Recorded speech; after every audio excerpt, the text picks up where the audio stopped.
కానీ నేను అబద్ధాల కోరిని, నా బ్రతికే అబద్ధం, నా వృత్తే అబద్ధం.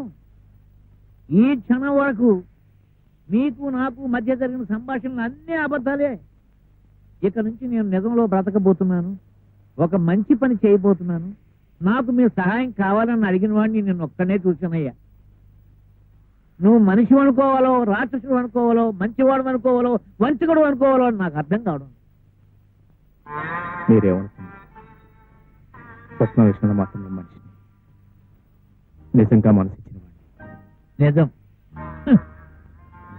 ఇప్పుడు నీకు ఈ పరిస్థితి వచ్చింది కాబట్టి, ఆ పిల్ల నీ జీవితంలోకి వచ్చింది కాబట్టి ఈ నిజం బయటకు వచ్చింది. లేకపోతే నా బిడ్డ బ్రతుకు అబద్ధంలో మునిగిపోయేదేగా. నేను అబద్ధం కావచ్చు, నా మాటల అబద్ధం కావచ్చు, నా పనుల అబద్ధం కావచ్చు, నేను మీ అమ్మాయిని ప్రేమించిన విధానం అబద్ధం కావచ్చు, కానీ నా ప్రేమ మాత్రం అబద్ధం కాదు. నా ప్రేమ అబద్ధమైనా నేను మిమ్మల్ని మోసగించాలనుకున్నా ఈ రోజు నాకు నేనుగా వచ్చి మీ ముందు దోషిగా నిలబడాల్సిన అవసరం నాకు లేదు. కోర్టు రాస్తూ ఉన్న మీ అమ్మాయిని వదులుకుని కట్టుబడిలో కూడా లేని ఆ అమ్మాయిని పెళ్లి చేసుకోవడానికి సిద్ధపడాల్సిన అవసరం అంతకంటే లేదు. చిన్నప్పుడు ఎప్పుడు మా నాన్న చెప్పిన ఒక్క నిమిషం వల్ల మా అందరి ప్రశ్నలు నడివెదిరిపోలాయి.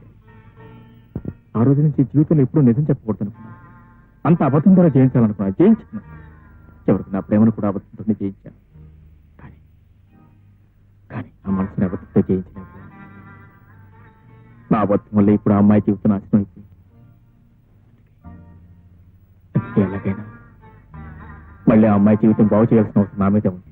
మరి నీ అబద్ధం వల్ల నా కూతురు జీవితం కూడా నాశనం అయింది. దాన్ని ఎవరు సర్దిస్తారు? తుఫాన్లోనైనా ఎదురు వెళ్ళగల ధైర్యం స్వప్నం, కానీ చిన్న గాలి దుమారానికి కూడా అట్లా తట్టుకోలేదు. నిజమే, కానీ ఇప్పుడు నేనేం చెయ్యాలి? చేయాల్సింది మీరు స్వప్నకు నా మీద అసహ్యం కలిగించాలి. అసహ్యం కలగడానికి ప్రత్యేకించి నేను ఏమీ చేయనక్కర్లేదయ్యా.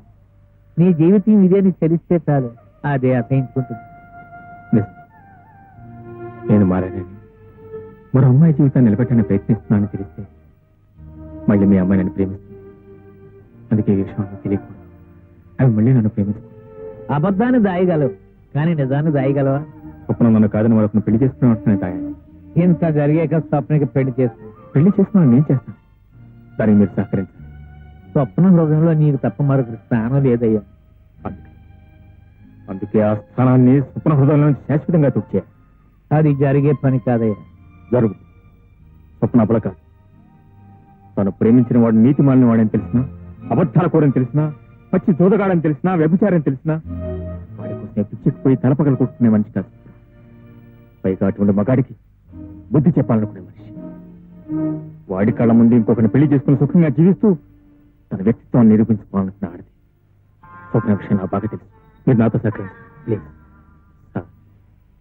స్వప్నం మీ కూతురు. పొరపాటున స్వప్న కన్నీరు పెడితే తుడవటనే తల్లి ఉంది, ఓదార్చని తండ్రి మీరున్నారు.